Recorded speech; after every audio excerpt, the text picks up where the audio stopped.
Well, good morning, Internet. We are on fallacy number 10 today, which is appeal to nature.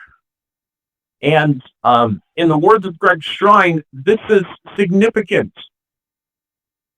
And yeah, Greg was our former division manager at one point.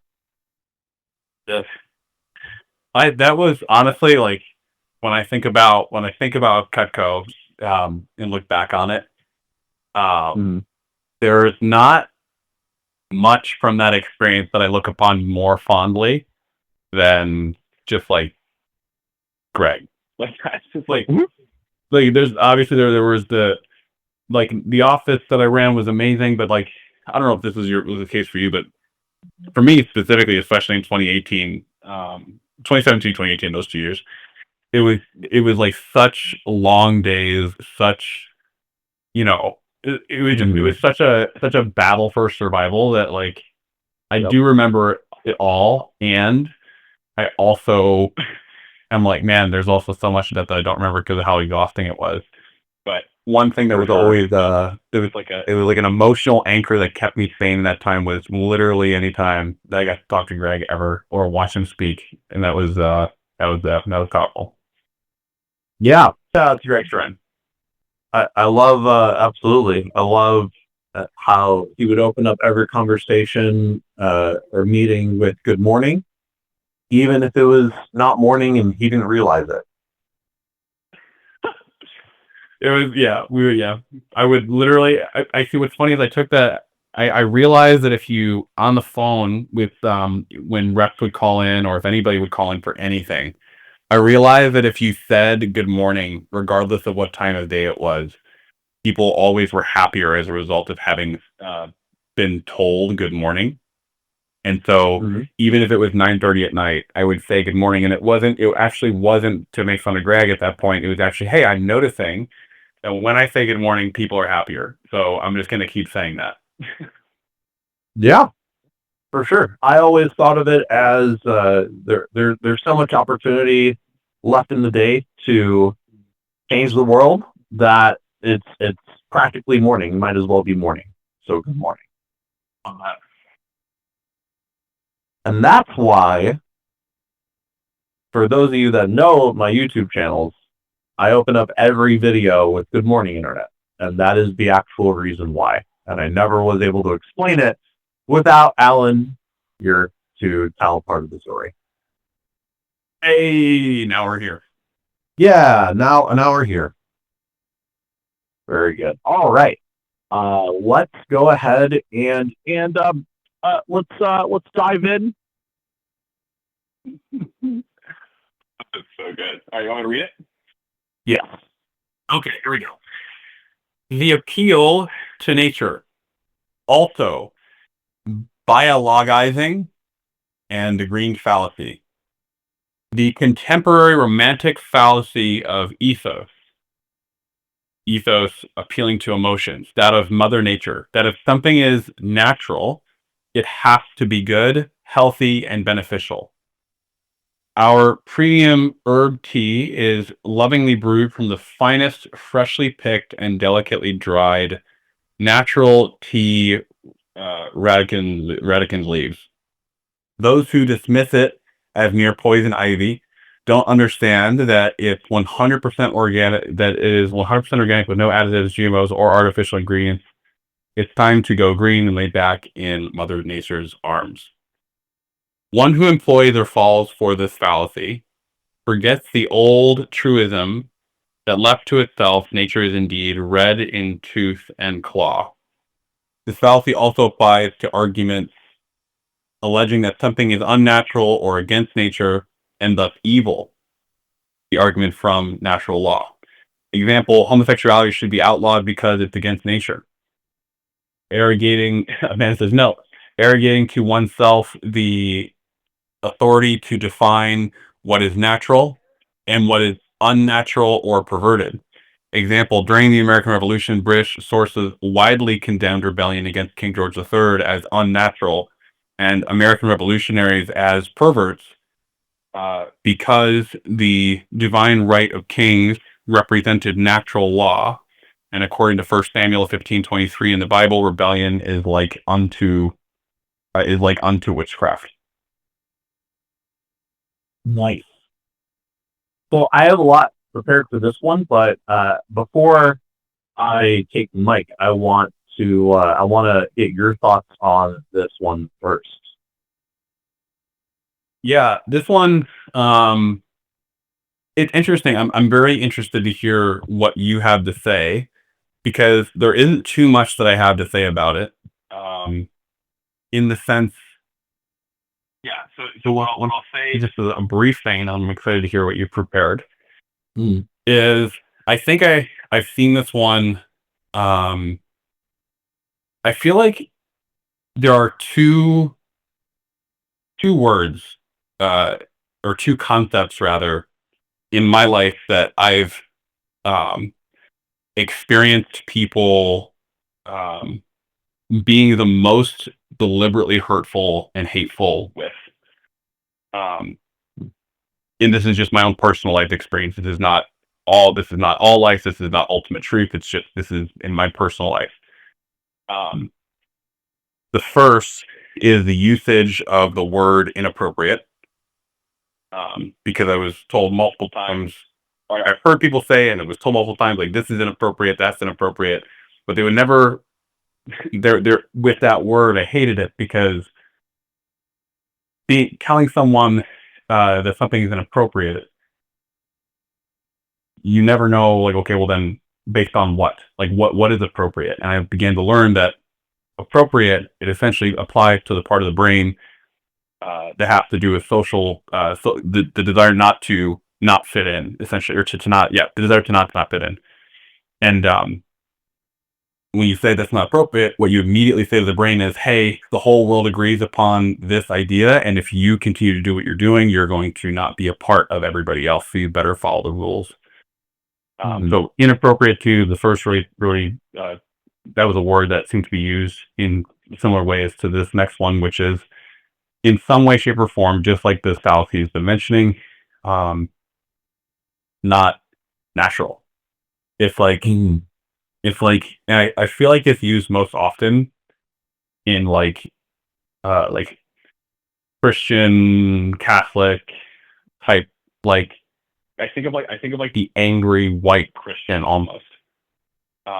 Yeah, I've heard this one used a lot against trans people. Yeah, That it's not natural, therefore it's bad. yeah.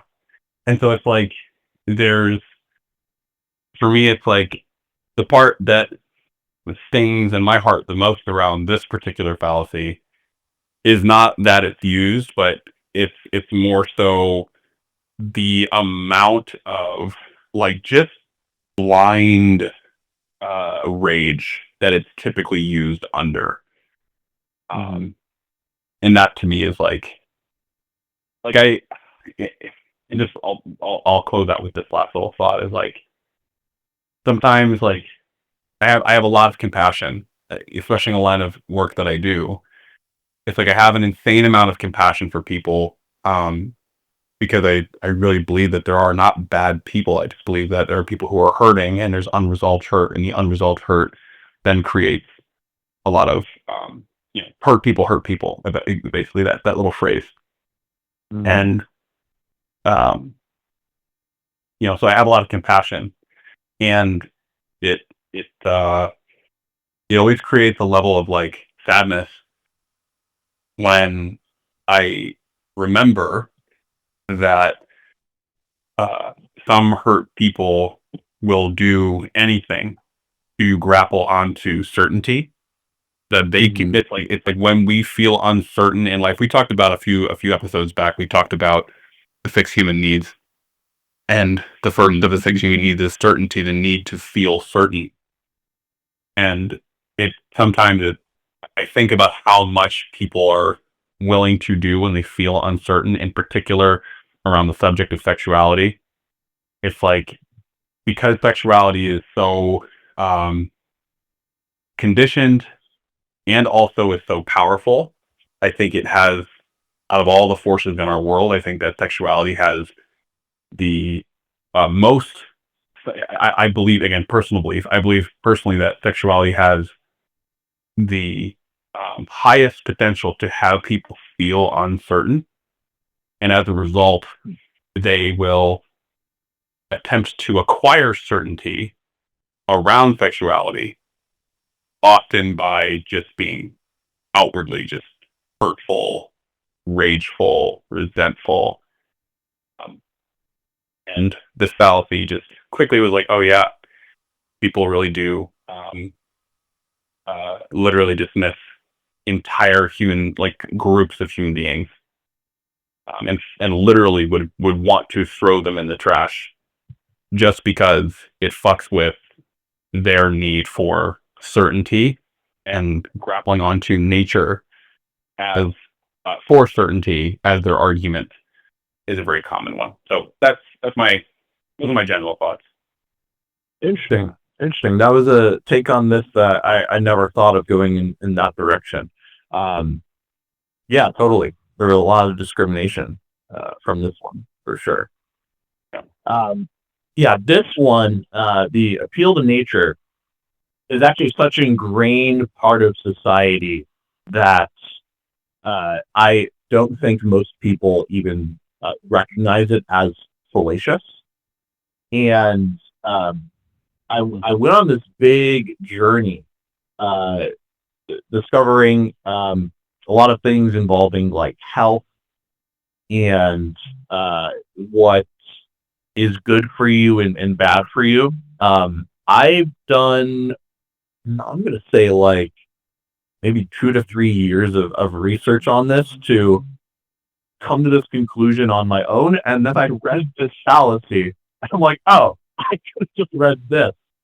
Um, but yeah, it started a while ago. So let's, I want to like really dive into this and go through step by step process of what is exactly going on in society that is caused by this fallacy, and what kind of language we can do to help people.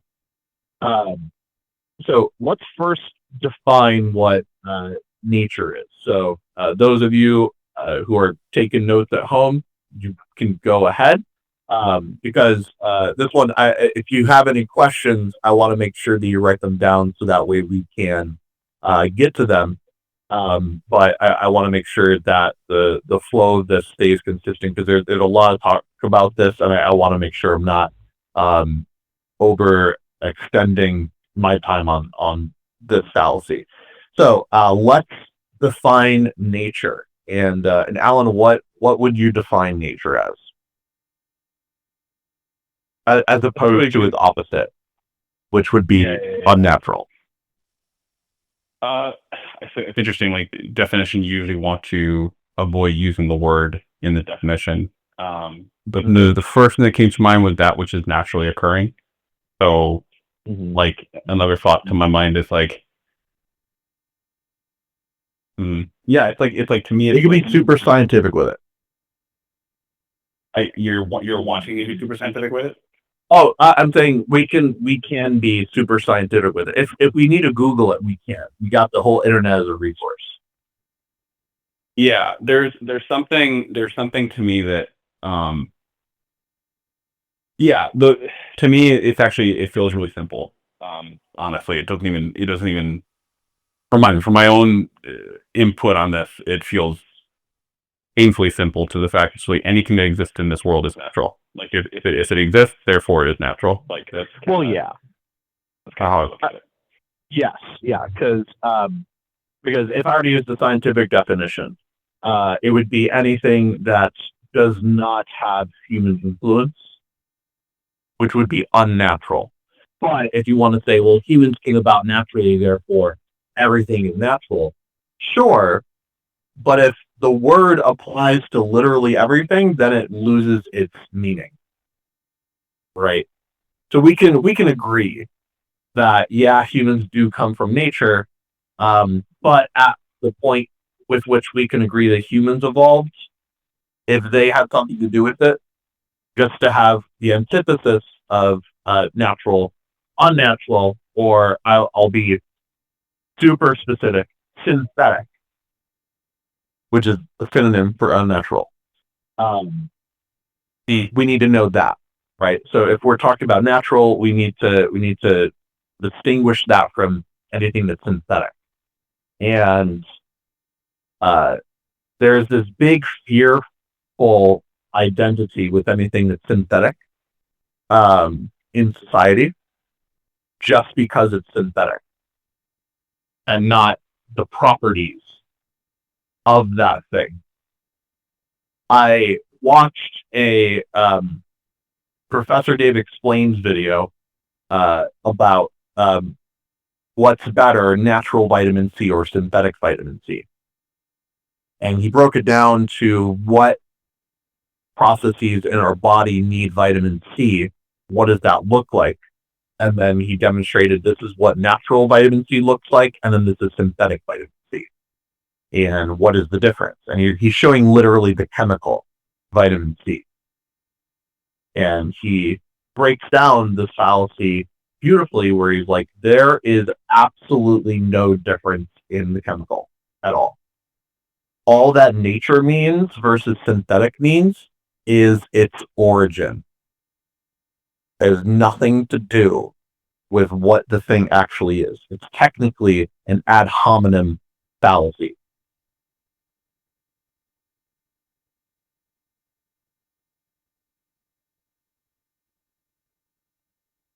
Does that make sense? Yeah, that makes sense. Cool. Okay. Yeah. So, because some of the most dangerous substances in the world evolved by natural means as forms of self-defense, like snake venom, and there's I forget the chemical specifically, but there's one chemical that even the smallest drop of it can kill like 100,000 people or something like that. And those are all natural. And then things that are synthetic, they could be bad, but also we've invented penicillin and many other cures for so many other things. So the origin of something does not determine whether it's good or bad. And I think that's the biggest part of this. Is I wouldn't say it's exactly a synonym for anti-synthetic, uh, but the word chemophobia is more often used to fight the appeal to nature fallacy, because mostly it has to do with people not understanding what chemicals are. Chemicals are all matter. Literally, all matter is a chemical. If it could react in chemistry, it is a chemical. So literally all matter. And oh my gosh, TikTok has not helped with this one.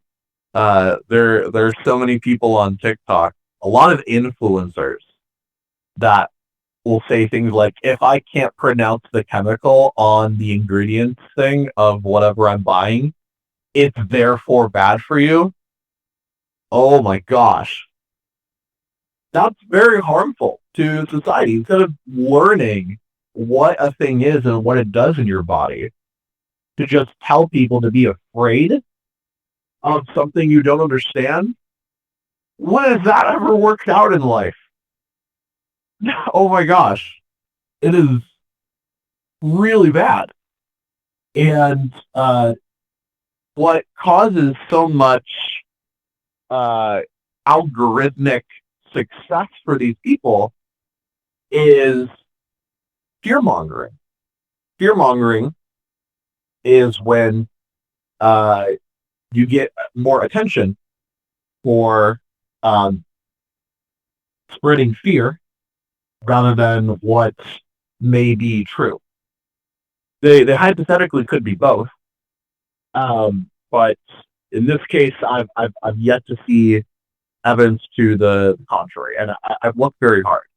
Um, I think the biggest equivocation of appeal to nature that happens in society is the term organic, and uh, you and I have talked about this a long time ago, mostly over text, and I don't think it was very productive. So um, I want to make sure I covered it here. Um, I looked up the scientific definition of organic, and it seems to be not even in the ballpark of the way that it's used within health and foods in the United States and around the world. The scientific definition of organic is any molecule that has carbon in it is organic. You could call that thing organic. And that doesn't make sense to the way that everyone else is using the word. Um, but yeah, in chemistry, in science, that's all it means. So, so anything considered organic chemistry is anything with carbon in it. So you and I are organic. All foods are organic, even the bad ones are organic. And water isn't because there's no carbon in water. And it's like, what? How is water not organic? I thought organic was good for you. Well, let's go into how the United States defines it in the health uh, department. Essentially, the way that the United States defines organic seems to be simply just a synonym for nature, natural, as has nothing to do with any scientific definition. This is a word that some way or another, I'd love to learn the history of how this became it, because I would be fascinated to see how this equivocation occurred. But all I know is whatever happened, what the current result is, and that is that the United States doesn't use the word natural when it comes to food products. They use the word organic, but they essentially mean the same thing. It is they want to make sure that uh, the amount of synthetic quote unquote tampering on certain foods are within a limited margin, and there's no specific science to determine what that margin is. It's completely arbitrary, um, and essentially it is all appeal to nature because people feel better about eating foods that are more natural versus eating foods that may have um, pesticides to keep it from pests going at it, to keep it less infected, or preservatives is another one that helps food live longer on the shelf rather than decomposing before you eat it. And if you Google or search, like, hey, what is like, how good is organic food for you scientifically? Look for scientific research on this, and it's a great question. Is it actually better for you? Is organic better for you, or not? And there are benefits, there are advantages and disadvantages, um, and I'll get to that. But I think on the surface, a lot of people are afraid of, well, shouldn't I be afraid of pesticides on my food or preservatives? Aren't those bad for me? Well, when it comes to food and like what chemicals that are entering your body, whether you are digesting them or breathing them or injected whatever, and those are all different things. So we'll just talk about food for now. Um, Professor Dave wants to make it extremely clear that there's no such thing as chemicals that are good for you and that there are chemicals that are bad for you. That is also a fallacy. It's a false dichotomy fallacy. Everything, all chemicals can kill you, even the ones that are quote unquote most good for you. Even water, there is an amount that if you drink it, you will die. Not drowning, but water intoxication, a disruption of brain function.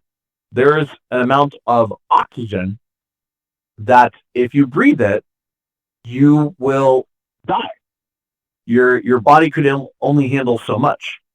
So even the most uh, substances that you consider most good for you can kill you. The antithesis of this argument is also true, that even the most dangerous substances in the universe, there is a threshold below which your body can completely handle it and you will be okay. Even the most dangerous substances. For example, like one atom of mercury is not going to harm you. Your body is built in a way, I say built colloquially, your body has developed such strategies to get rid of any potentially harmful things in your body as long as it's below a threshold that can do you harm. Every chemical in the universe has what's known as an acceptable daily intake, or ADI. This is the amount that you can say something is bad for you or your body can tolerate. There is no such thing as something that's quote unquote good for you, unless it's like a diagnosed medicine. You could argue that like your body um, wouldn't normally need this, but because of your sickness, you can, there's essentially an antidote to whatever poison there is, right? You could say that. However, uh, doctors do know more what they're talking about than people on TikTok. So before you go trying whatever the fuck somebody says to have you try it on TikTok, like consult a doctor first. You know how those commercials go. Um, yeah, they're going to tell you if you actually need it or not, or if it's actually helpful or not, or if it's completely placebo and it'll make you feel better just because you think it will make you feel better. Um, the ADI is very important. That's how you can determine whether something is good for you or not. I've seen a lot of people on social media uh, recently freak out about like different food coloring dye in certain things. Particularly, one was Red 40. And at this time, I was educated on what ADI is and how much it takes for your body to begin to have harmful circumstances. So, if you can imagine a graph where a certain amount of this substance a day, below which it is completely negligible, your body won't even notice it. After this point is where your body will start to have damage by it, and then there will be another point where above that will kill you, right? So everything that we're talking about, its ADI, is below the threshold of anything that's noticeable in your body. Your body will not notice it. It's negligible.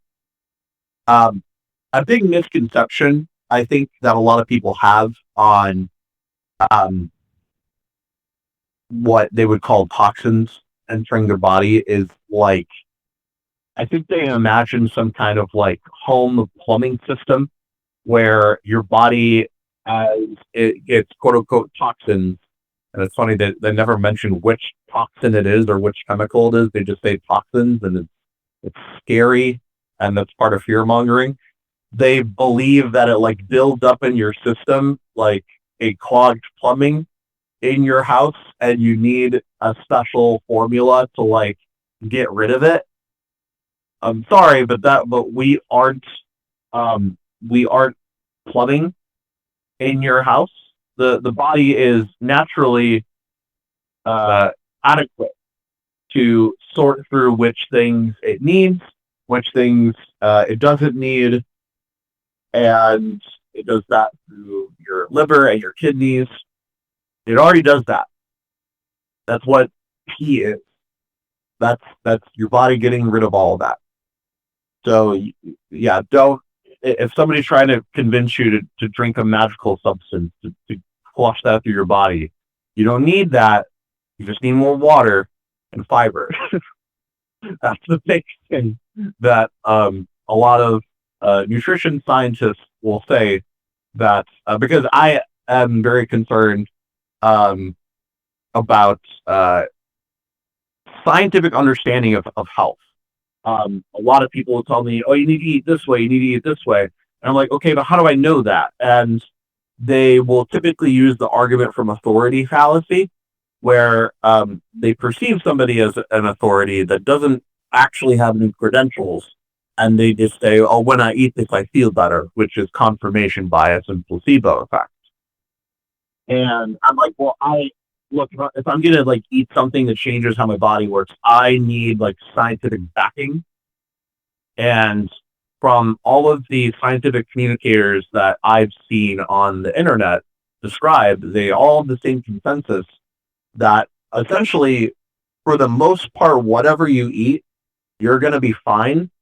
But everyone needs more fiber. Like everyone needs pretty much is really lacking fiber, and you need to eat some more corn. Okay, so I added a lot more corn to my diet, and oh my gosh, I feel significantly better. Um, so that's good to know. But um, yeah, so let's talk about ADI. I totally went off on a different tangent. So ADI or Red 40, and I was talking with some people in comments like, hey, we can measure exactly how bad um, the Red 40 dye is in whatever food, and measure it next to all the other chemicals that would be in it regardless, like sugar and whatnot. So let's see how much you would need to eat, you need to consume before this would start to harm you. So we measured, I asked them to pick any random food, and they said ketchup. I'm like, okay, great. Let's go with ketchup. And we measured, okay, there's this amount of red 40 in ketchup, and this is the amount that it would take to start harming you. And this is the amount that it would take to kill you. And then let's measure that against the next most toxic thing, and that would be sugar. And I am being a little facetious here. I think that's the right word, um, because it's not the next thing. It's actually worse for you is the sugar than anything else in it. The sugar would kill you.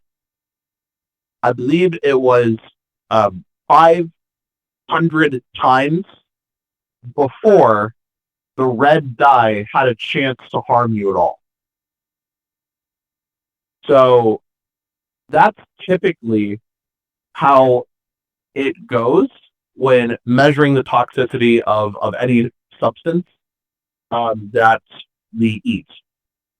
And part of what the FDA does in the United States is measure um, what foods contain what chemicals, and certain chemicals they deem to be too harmful or could be too much. And those chemicals are banned in the United States, and they might not be banned in other countries.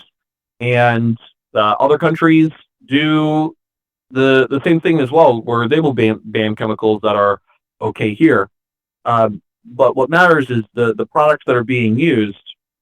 Now, the chemical bans don't actually matter because you need to make sure that whatever it's in is within an acceptable daily intake. If it's possible for you to eat so much that the additional chemical can harm you more than the sugar can or the salt can, then there's room for concern. Um, but you can, except for one exception of cigarettes, were once FDA approved. Now they are not. Um, Anything that's FDA approved, any additional chemicals that are within it are below any threshold that your body will ever even be able to notice. It's completely negligible. What matters most is everything within moderation. Whatever you want to eat, you can eat it. You just need to make sure that you are doing it within moderation. Too much of one thing will be bad for you. Of anything will be bad for you. It's all within moderation, and of course, um, exercise matters a lot. Uh, Mostly exercise. So, so now we know what ADI is and what chemicals are in our food and what kind of harm they do to us.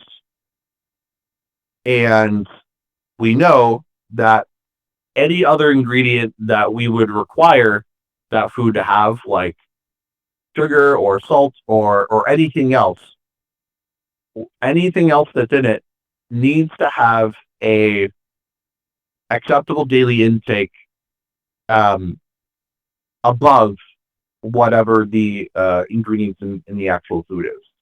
So I would love to make a whole like separate video of this, but since this is the fallacy we're on, I kind of wanted to just like sum it up. I'd love to make a video where I started some of my sources here, but I'd love to like show them on screen for a separate video because I think this is a huge deal. 'Cause I see so much of the world every single day freak out about some chemical that's in your food, and then I'm like, okay, let me Google this really quick. Let me check what is the acceptable daily intake of this thing they're freaking out about, what foods it is in, and should I be worried? And every single time I do it, it's always hundreds of times below the threshold of anything else in that food that would start to do you harm or kill you. Mostly it's sugar. That's normally the one, like at least 90% of the time.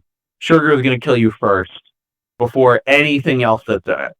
And unless you are like doing some kind of eating contest, there's not an amount that you can eat per day that is uh, going to do you significant harm. Um, Obviously, there are people who seemingly try to eat as much as they possibly can in America. That's very common with obesity, and that's a whole other problem. But like for an average person that is not overweight, um, like just eat till you feel full, and like you're good. Don't over engorge yourself. As long as you're doing that, almost everything you eat, as long as it's balanced food, as long as you're not eating only candy, only ice cream, you know, eat your fucking vitamins, bro. Make sure it's balanced. Um, and yeah, that's what I've learned from scientific health communicators that like a lot of this is fear mongering that you're hearing on the internet, and a lot of these people are getting paid to make you scared of the things that you're eating, and it's not true. It's fallacious. It's the appeal to nature logical fallacy or chemophobia. Chemophobia and appeal to nature is the same thing. That is the shortest that I could put that subject. Um, I'm sure Alan took a lot of notes and has a lot of questions written down uh, as well, or maybe not. I don't know. But yeah, I'm curious, Alan. Any thoughts on my talk there on appeal to nature? Yeah, I think I think that what you're saying is um, I think it's sound. But there are Oh wait, two there.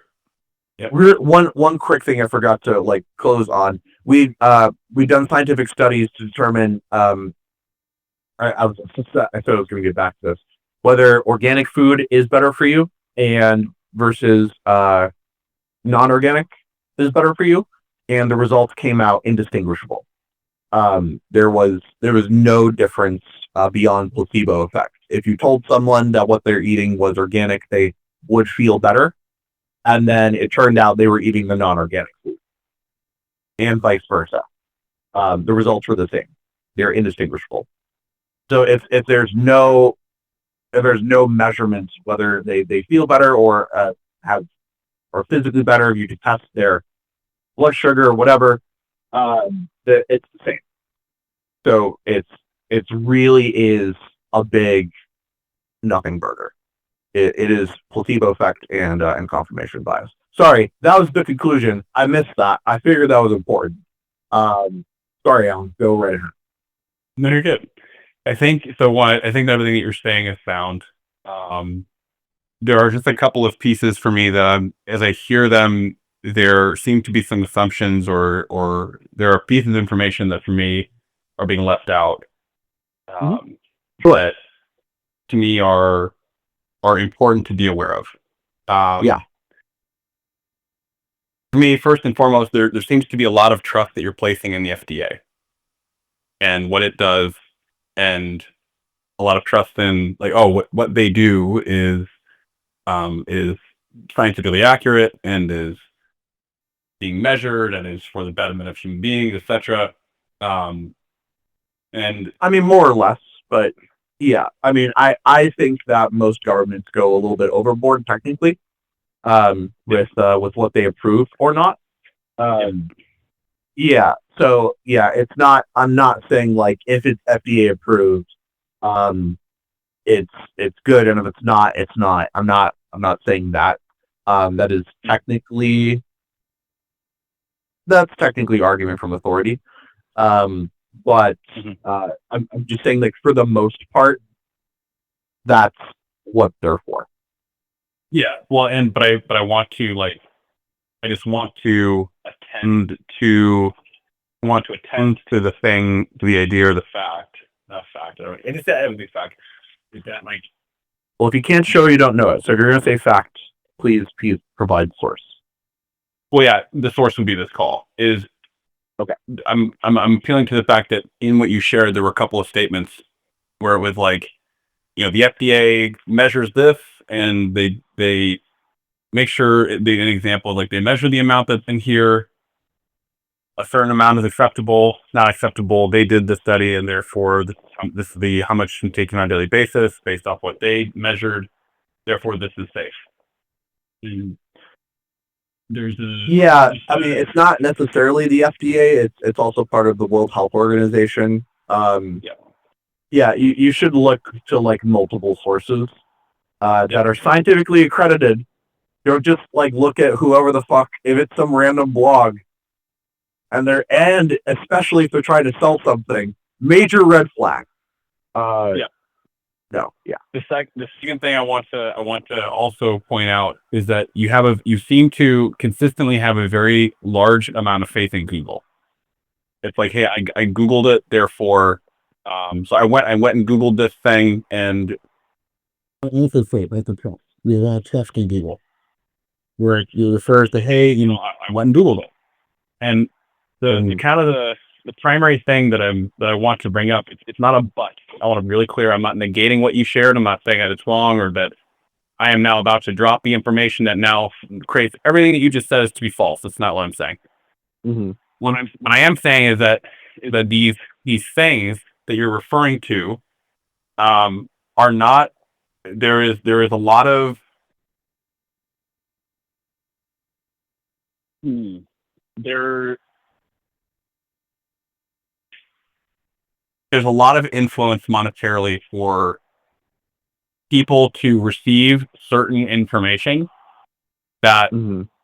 and omit other pieces of information Mm-hmm. that would support profits and revenue for large companies. If you have the money to influence data that will support you making more money, there are plenty of companies in the United States that will spend literally hundreds of millions of dollars to make sure that information is put out into the world that supports them and their products over someone else's products.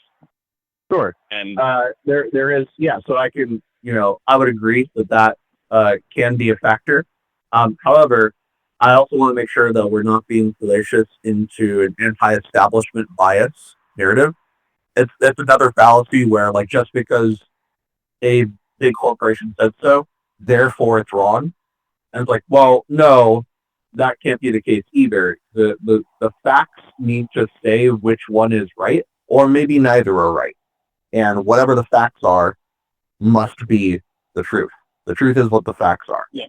So, what I want to then say factually, it is important to keep an account when referring to places like Google, and also anything that is organized under the government. And I'm not saying, and I'll be clear, I'm not saying anti-establishment for the sake of anti-establishment. There is actual legitimate reason to be cautious, not fearful. Oh, for sure. Yeah, which is that in the United States in particular, the world operates this way, but in the United States in particular,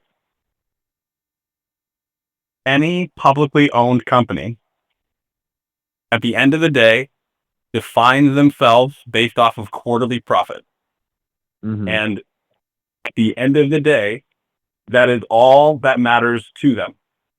Yeah. It is the most important. They can put any agenda they want. They can say, we now support green energy, but I promise you, if it's not profitable to support green energy, they won't.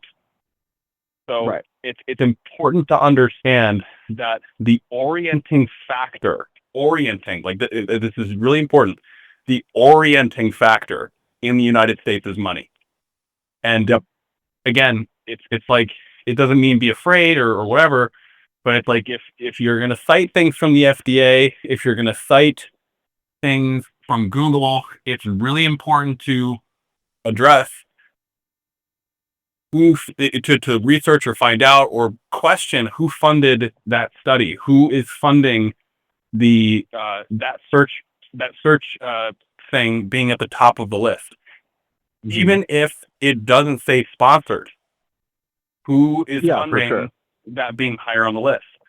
So, well, when it comes to acceptable daily intake, that's more of a very specific scientific consensus. It's not that one. I would not say is it's not the FDA's job to do. It's more the World Health Organization part to place it upon anything. But it's really scientific. Like if I Google what is the ADI of this chemical, it spits out an answer and then cites all these sources, and all of them are in agreement. I can say with great confidence that this is the scientific consensus of what this chemical's ADI is. Yes. So I understand that. The second part that for me is important to that. I'll say me personally, where I'm finding myself in hesitance around what you're sharing, and why I'm not. Yeah, and hesitance around what you're sharing is ADI, acceptable daily intake. The first thing is like my thought that I have a question around that I'd want to follow the money around it is who decided that and who decided that and how did they get to that conclusion? Because to me, it's like, yep, acceptable daily intake, but by who said that and by what process, etc. That's important for me to know. The second is also just in general, when it comes to food, I'm going to cite two facts or two in-body things that if again, I think it's important to keep track of when you're going through something like this when it comes to food, especially, which by the way, out of all the subject matters, in my personal belief and opinion, maybe second to religion, but out of all the fact, what do you call it, knowledge bases or subjects we could cover, health and fitness is one of the subjects that is influenced the most. It's like one day everyone says it's now important to be all carnivore, then it's all vegan, then it's all balanced, then it's all keto, then it's all it's all over the place. Sugar cubes. Yeah. Yeah. It's like, and it's like it's important to like, hey, um, food is changing so often, and there's a reason for that, right? So it's important to keep that in mind. So By the way, there are two. I want to talk about where the money is going really quick before we stray too far away from that because you brought that up. Is that okay? Sure, we can do that.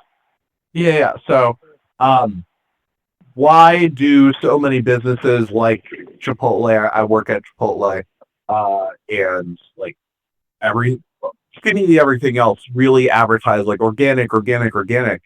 Well, first of all, with that label, now knowing that uh, scientifically they are anything that is organic versus not organic is indistinguishable health wise to each other. Why bother? Well, first of all, the companies making the food get to spend less money putting uh, any helpful chemicals like pesticides and preservatives that are again below which will do you any harm. Um, they don't have to spend the money on that on the food, and so the food can go bad on the shelf. It's going to have a shorter shelf life, and they will save money that way, and they get to charge you more because people have an appeal to nature or chemophobia fallacy and will cause them to do that. And so they get away with saving money and charging more.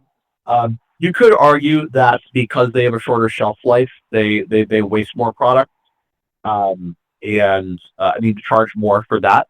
Sure. But that is the big reason why you see it so common. They're not doing it out of the health for everybody. It's not bad for people, organic food. Um, another reason that indistinguishable and why there's benefits or not is because your food is going bad, and also without pesticides, there could be shit into your food like animals, insects, like that is a possibility too. That's a possibility that happens too. But overall, yes, they are so small to the point where like your body will digest them and just treat them like food.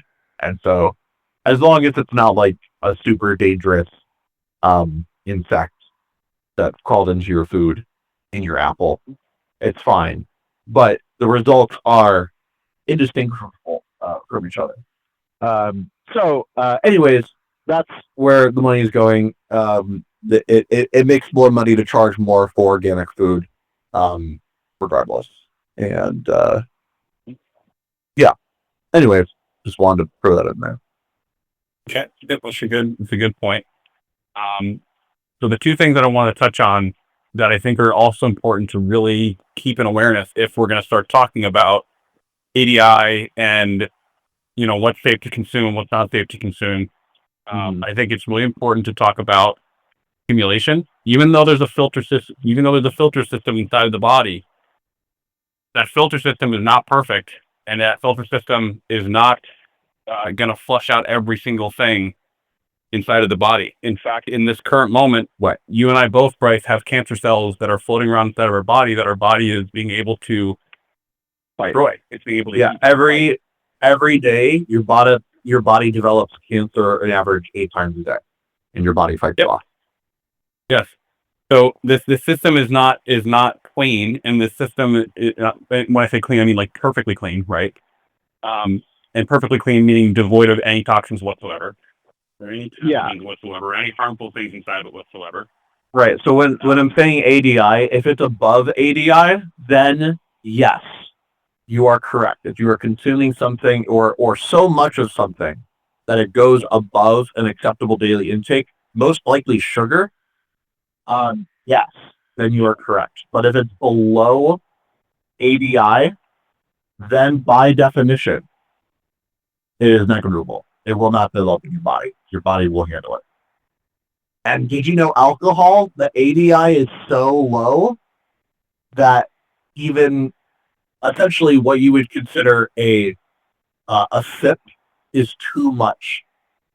And I've been trying to find the exact ADI, but it's so small that the World Health Organization essentially says you should never drink alcohol. There's not an acceptable amount to drink, Yeah, which is I'm fascinating. 100%. I'm 100% with that. So the two things I wanted to address are in this subject. One is the subject of hunger itself, the sensation of hunger, the experience of hunger, and Mm-hmm. how certain foods cause the sensation of hunger to be more intense, thus um, creating a stronger urge for a human being to go and purchase something or buy something or eat something that they believe will satisfy that urge. So Mm-hmm. one thing that occurs is, example, if I eat an exorbitant amount of carbs, well, I do that Mm-hmm. consistently. If I eat carbs, if I eat a lot of chips or eat a lot Yeah. of whatever, what Yeah. happens is there begins to be bacteria inside of the gut that begins to thrive as a result of that amount of carb inside of the body. Mm-hmm. And when that bacteria begins to thrive and multiply, and let's say all of a sudden somebody is beginning to go, oh, I really should consume less carbs. Yep. Because they That went above bacteria, the ADI of carbs. yes, but what I'm saying is that one that here, I'm gonna get to the completion on this, is that Mm-hmm. with that bacteria, as it begins to die, it begins to secrete chemicals that begin to implant, like literally, like create images. It can be as vivid as creating images in people's minds of specific foods that the body, if it eats this, will satisfy and keep that bacteria alive. And So like an so, addiction. yeah, correct. So like a actual physically dependent chemical addiction. Mm-hmm. And Yeah. so, what often happens is foods that are labeled as safe, advertised as completely okay. What is being ignored or is not addressed is the cumulative is understanding there's a difference between what is scientifically provable on a piece of paper or in a study and Mm-hmm. actual human behavior. And with Yeah. actual human behavior, it is Well, I'm sure normal that's that accounted for too, but but you have to understand, like when it comes to certain foods, what is not talked about is actual human behavior, and what is protected instead is stuff like, example, ADI or whatever. It's like, oh, well, this is an acceptable thing to put in the body. It's okay. I can put this in this food. I can put this on these chips. I can put this in this ramen packet. But accumulating over 10 different products, there's a phrase, like it's called death by 1,000 cuts. Yep. If I get right. one single cut on my arm, it's no big deal. But if I'm cut 1,000 times, that's going to be a significant issue. And so Yeah. Yeah. there's an ignorance by the companies that promote foods as quote unquote acceptable and quote unquote safe, and in deliberately not including in their strategy process, what have you, that is, hey, when you eat this food, as you continue to eat it, your body is going to helplessly begin to desire more.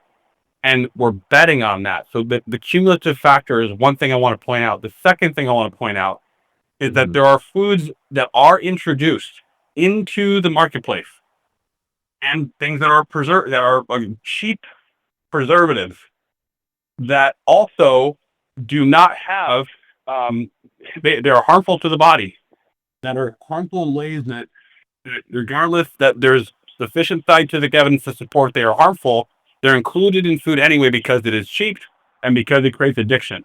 So one of those compounds, or one of those chemicals, if you will, like you mentioned before, is, you're probably not going to like this because I don't know the technical word for it, but it's seed Fine. oils. Now, seed oils, I don't know exactly what seed oils is meant to describe, is essentially a collection of fats that are refined and have a very high concentration of omega 6 versus omega 3 fatty acids.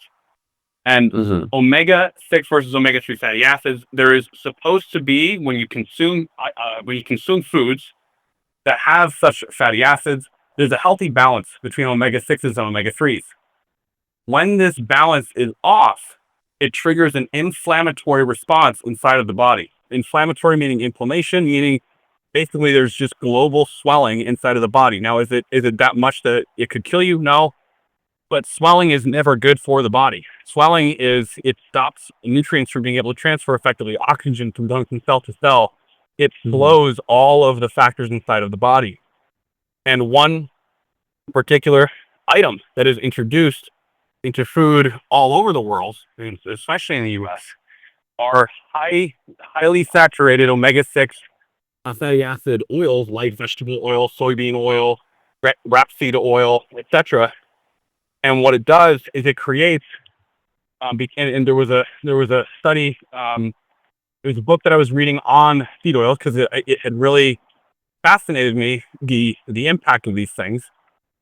And it said that if you wanted to offset the amount of omega-6, omega-3, and create balance with the amount of seed oils that are in the food supply today, you have to eat a full handful of fish oil tablets or supplements daily in order to offset the amount of unbalanced omega-6, omega-3s.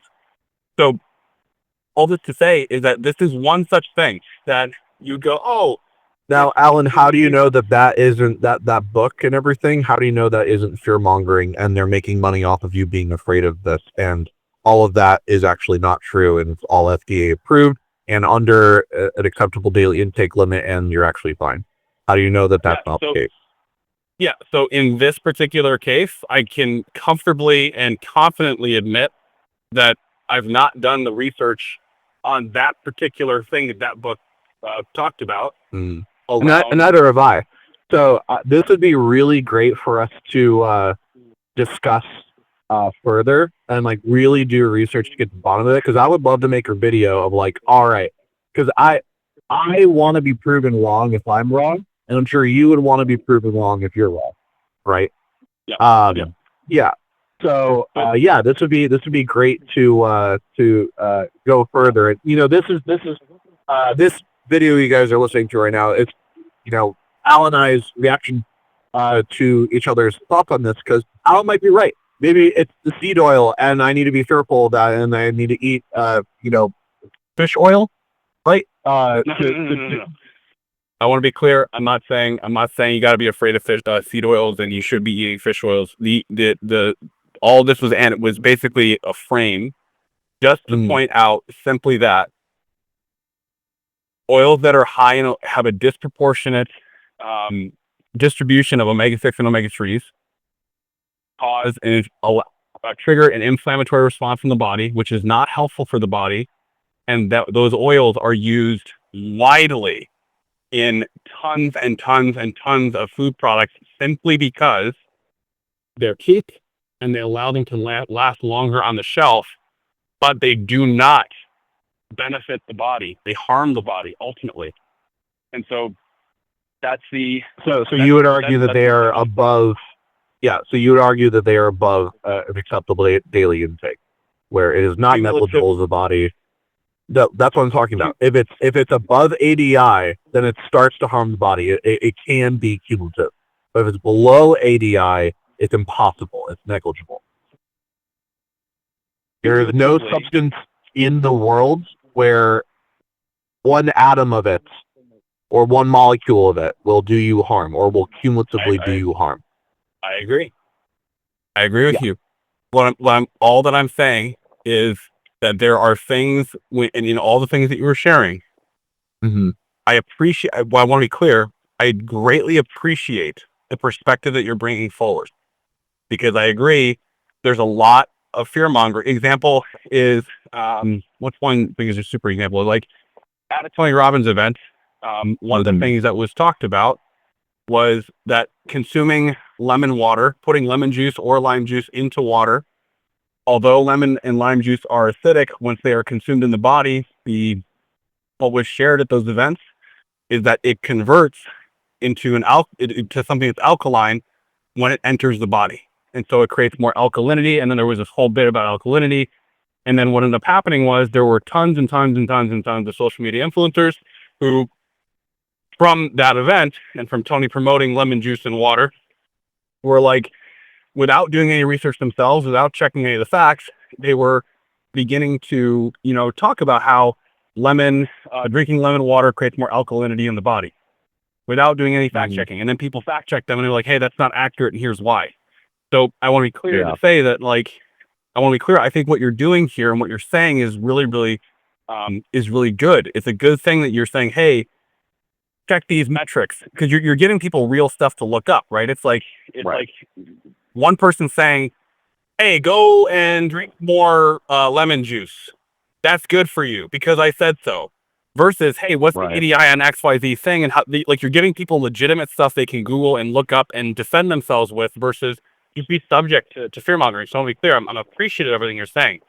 If you found a single substance, Alan, that is above ADI and it's being sold in stores and it's FDA approved, I will be on the top of a mountain with a megaphone being like, don't buy this bullshit. I just haven't seen a single thing. But if you could do it, I would be right there. That would be scientific proof that this thing is bad for you. Yes. I just haven't seen it. What I'm offering in response here for listeners and for yourself and for myself, and it doesn't matter. The perspective that I'm adding into this is the following: is that as you are speaking, what you seem to be promoting is this idea that you are safer than the world is. You're safer with what you eat than what the world would like you to think, which I appreciate that perspective. The thing I for the most part, I mean, don't overeat. That's the biggest thing. Is like eat different things. Don't eat too much of the same thing. And keep it fucking balanced and work out. That's what you need to do. And eat more fiber. Yes. What I'm adding in here is the following: is that those guidelines you've just provided, there's huge amounts of money and effort put into making foods that make it nearly psychologically impossible to regulate, because it impacts your your sensation of hunger and your body's overall feeling of comfortability. And so I've not heard important. That. You could be right. I just haven't heard it. It's important to keep that in mind. For example, if I eat, there's a term in the food industry and the term is snackability. And snackability is that doesn't sound very scientific. No, it's not scientific. Okay, but snackability. Okay. And snackability is in food company meetings or what have you. Snackability is meant to describe how it's basically a sideways term for addictive. It's like how hard is it to stop eating this food, and they genuinely will try to make foods that have high snackability, i.e. difficult to put down, i.e. addictive. And so, example, really one of my favorite snacks of all time that I wish I could just eat the whole damn bag of every single day is munchies. Have you ever had munchies before? Are they like Cheez-Its? No, munchies are it's like this bag of, it's combined with pretzels, Doritos, pretzels, Doritos, Cheetos, and a couple other things, and then a bunch of cheese, a bunch of fake cheese. It is literally one of the most delicious snacks ever. I fucking love it. And I think you can eat that just very seldomly. Probably don't eat the whole thing at once. Yes. What I'm saying is that those products are made deliberately so that it is a Herculean effort not to finish the whole bag, even though they say this is the portion size and this is the ADI. Right. They don't say this is the ADI, but I'm using it as an example. It's like, this is the portion size. They say the portion size. I think that's the legal like thing where it's like, hey, as long as you don't eat more than this portion size, you're good. But they give you the whole fucking bag. So I get down with that. Yes, and it's the same thing with stuff like ADI. It's like, hey, it's why I'm being intentional with just like saying, hey, Bryce, I love what you're saying about ADI, and at the same time, be conscious of the fact that just because there's this ADI number on this substance doesn't mean that that information is not being used to cause harm in some way, shape, or form. Like, no, I'm sorry, Alan. I'm going to defend this one. Acceptable daily intake. The word daily is the frequency of how much is acceptable for you to introduce into your body. That is a scientific term. So, no, if it's within ADI, by definition, it's fine. Yes, I understand that. What I'm saying is that they're with the way the foods are created. I'm meant to be addicted, and it causes you to go above the ADI. Yeah. Yes, it's like just because something has an acceptable ADI doesn't mean that it doesn't also have the intention woven into its literal construction of this is meant to get someone to keep coming back in increasing amounts. And that's very important to understand. I mean, what you're talking about is malice. Like these companies are intentionally trying to do that to make money off of you being addicted to it, which I am not going to say that isn't a strong possibility. But if we're gonna proclaim that, I need strong positive evidence that that is the case. I don't want to place malice upon, because yes, it is a corporation, but there is somebody behind it. I don't want to put malice on a person if I can't prove there's actual malice there. I hear you. And it would be my, I can't promise you that I'm going to take time out of my day to go hunt down the Oh, that's data. totally fine. I know Again, it's like one day, Alan, if you would love to, because I would love to, I would love to make a whole ass video on like, all right, Alan and I have come to a consensus. We've done the research and we agree. This is what's going on. These are the misconceptions. This is what I was wrong about. This is what you were wrong about. And here it is. One day, if you are open to that, I would love to do that. Just put that in the world. Like, this is fear mongering. This isn't. These companies are doing bullshit. These companies aren't for right now. They're fine. I would love to do that. I just need this is a big health is so important. So like I don't want to fuck around with this. Like whoever's listening, consider this all conjecture. Even what I'm saying, like technically, Al and I, yes, we've done a lot of research, but like we're not scientists. We are talking out of our asses. So yeah, like consider this conjecture. We would need to bring more science to the table if we're gonna like be like, hey, here's like for sure what's actually going on, and here's the evidence. Boom, here you go. Yep. So then then I'll end with this last thing because for your own research, this will be helpful should you decide to go down the rabbit hole a little bit. Sure. The last little thing that's important to keep track of, aside from inflammation is a big one. But the other thing to keep track of with this stuff in terms of the cumulative effect is acidity.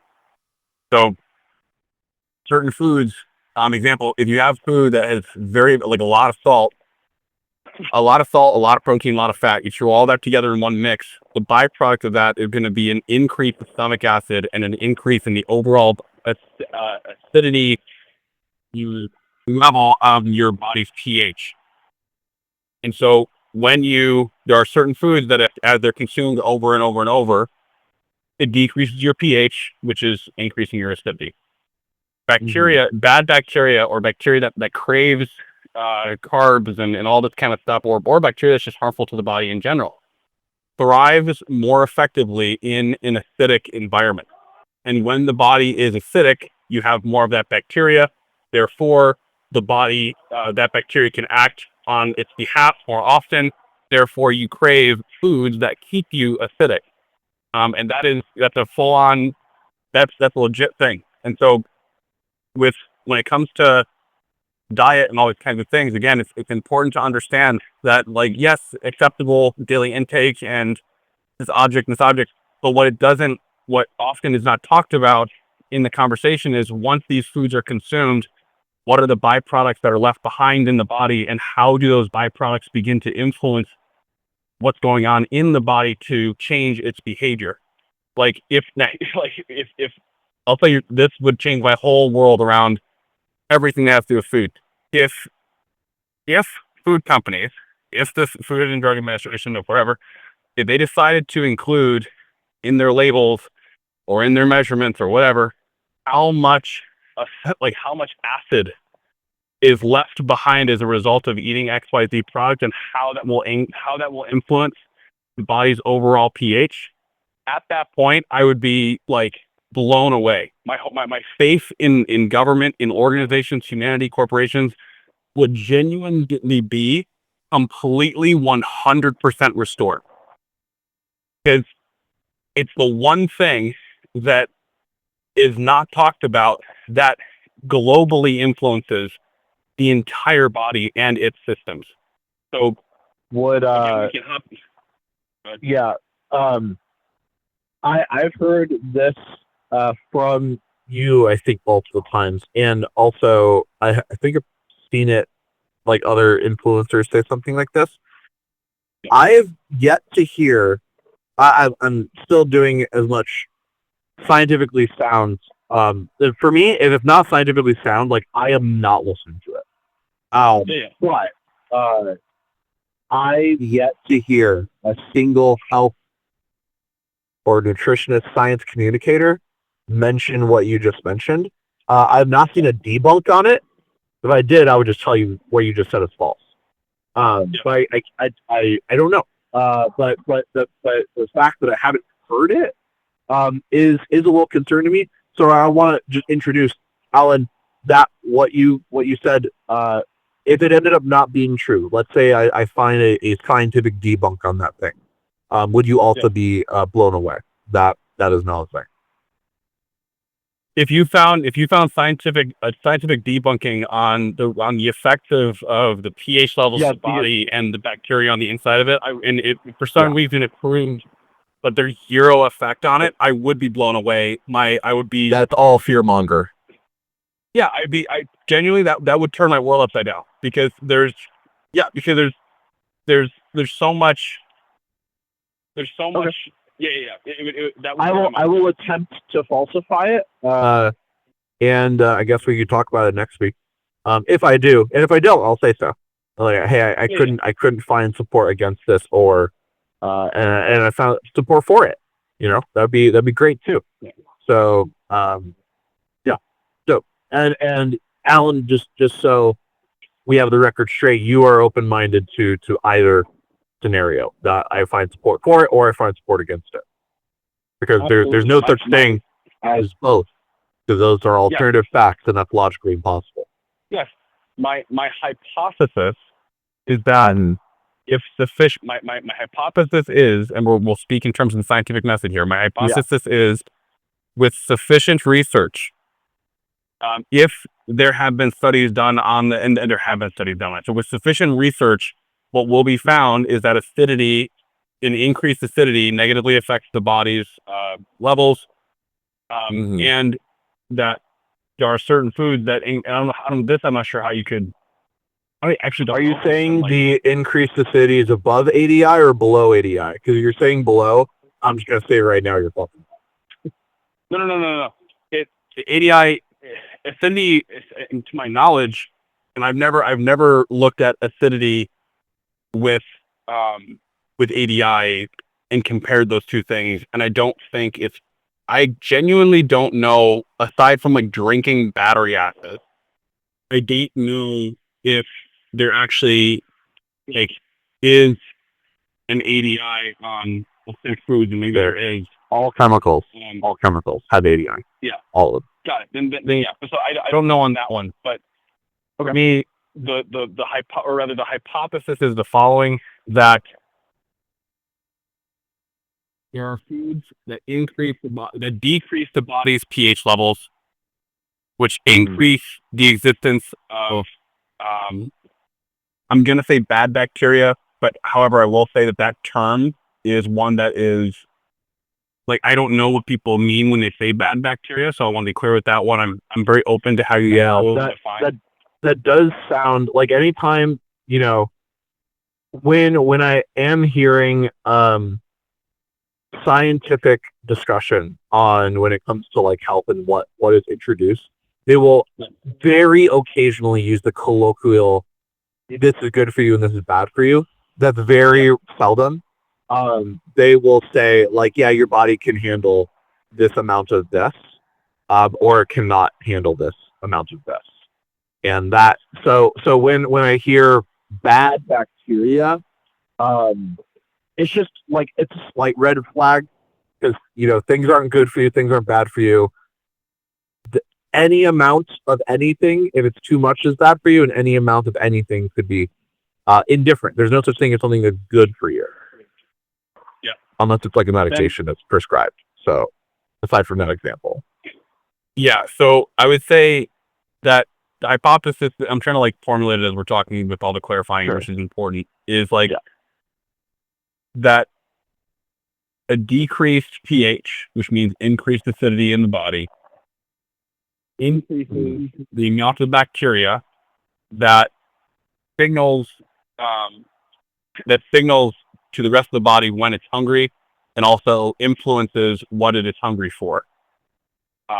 And I don't know if that's exactly that. There's probably more I can do with that to be like um, to be more specific, but and that increased acidity has cumulative negative effect on the body's overall functionality.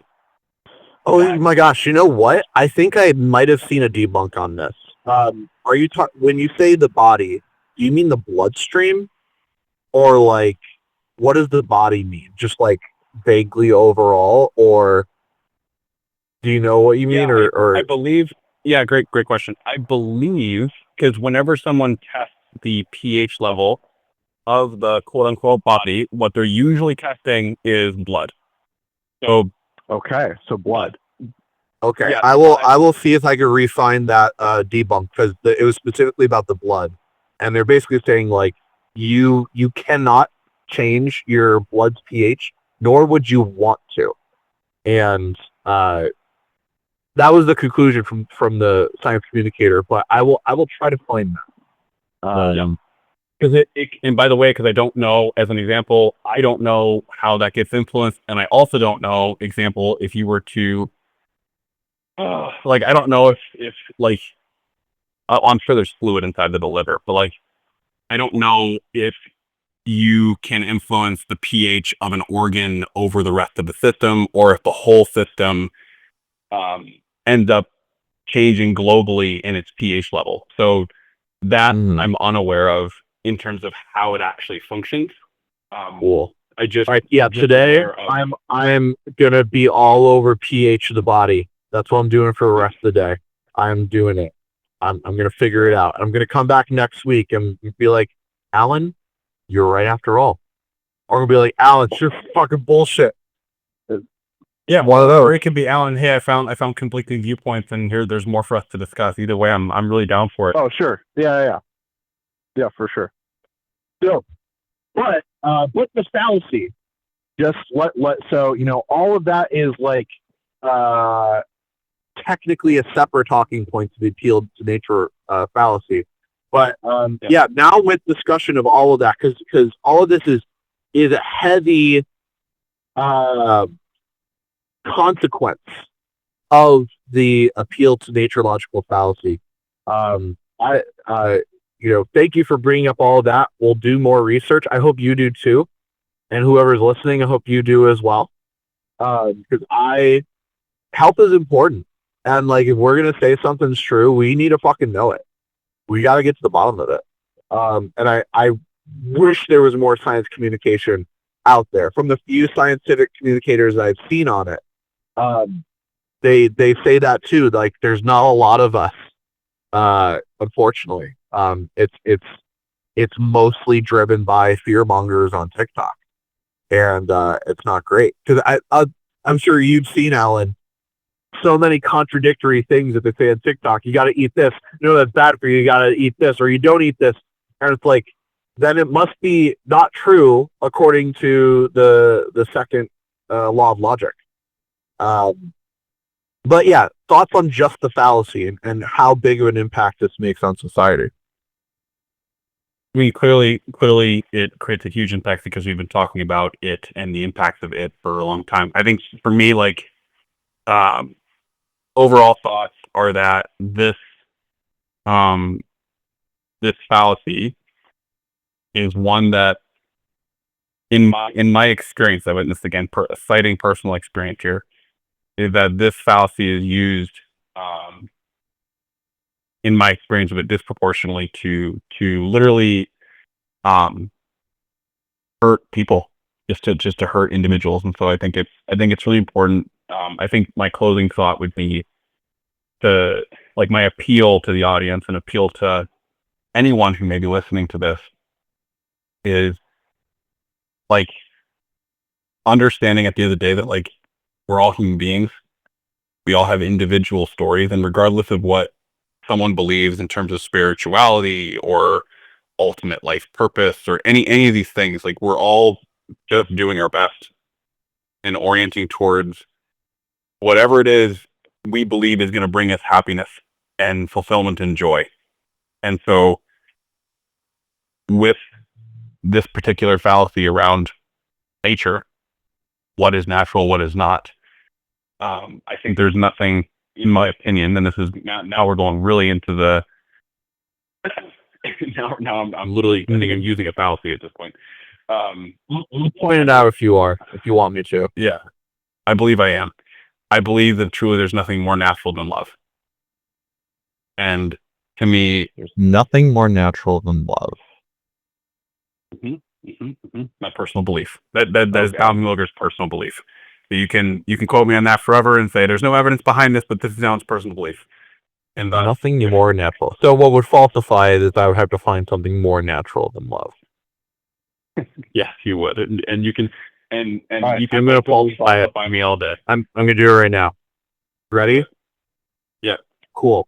Love is an emergent property that happens mostly in mammals, some birds.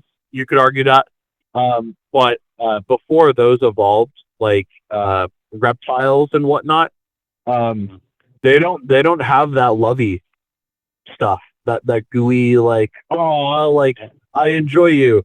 The yeah, I thought you had reptiles before, right? Um, they have essentially tolerance is the closest thing they have to love, and then like hate is pretty much what they have. Yeah. So and those are natural, and like if we were to go even further than that, because yes, love is an emergent property. So if you're gonna say, oh well, tolerance is a form of love. Okay, very well. Well, sure, I'll grant that's an emotion. If we're equivocating all emotions are love, a form of it, well, I don't know. I feel like it's a bit of a stretch. Let's take it even further back to when we were just all colloquially fish. Do they really have love? Maybe we could take it back even further to where we didn't have any brains at all and we were just single-celled organisms. Do those have love? Well, they don't if they don't need sex now, do they? And those exist without nature. So, uh, yeah, I'm sorry. I think it's falsified. Oh, it's something you can falsify me on all day, and I'll still stand by it. That's unreasonable. That's unreasonable by definition. If your proposition is unfalsifiable, no one should take it seriously. I know, like, I think it's a good message. I think it's a very productive message. But if you ask me to have it scientifically be accounted for, I'm sorry. I think I just falsified it. That's okay. You're really attached to it. Yeah, I am attached to it. I'll fully Okay. admit that. Very well. Sounds good. So in that vein, I think it's important just to acknowledge that things like these fallacies exist, and I believe truly although human beings do hate each other and they do attack each other and they are afraid of each other and all that is a part of the human experience. I believe that in our most authentic state as human beings, love is the answer. Love is the way. Love is what drives even this conversation between Bryce and I. Oh, for sure. Right? I agree with all of that. Yeah. And so for those listening, it's, just I hope is that as you hear these bits and pieces, just be aware and acknowledge, like, where in my life have I either cited natural or unnatural as ways to hurt others or to judge others, or where have I seen that happen in my life, and understand that if at any point you are ever confused on how should I be in this moment, how should I act in this moment, it's my assertion that acting in accordance with love is always the right answer. That's my close. Awesome. Love it. I'm glad we tackled this one. This was a big one. Definitely. And I knew this was going to be a big one. I told you it's going to take up the whole episode. Mm-hmm.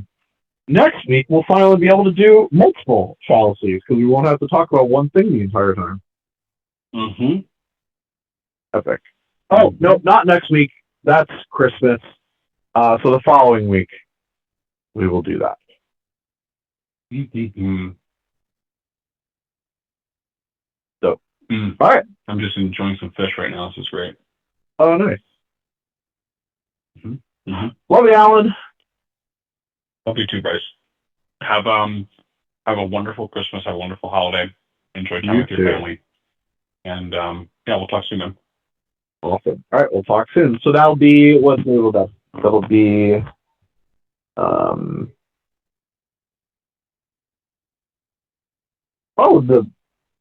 New Year's. New Year's Eve. Will that work for you? New Year's Eve morning? Yeah, it's good. I don't see a reason why not. Cool. All right. I'll talk to you on New Year's Eve. Amazing. See you then. See ya. Bye-bye. Bye.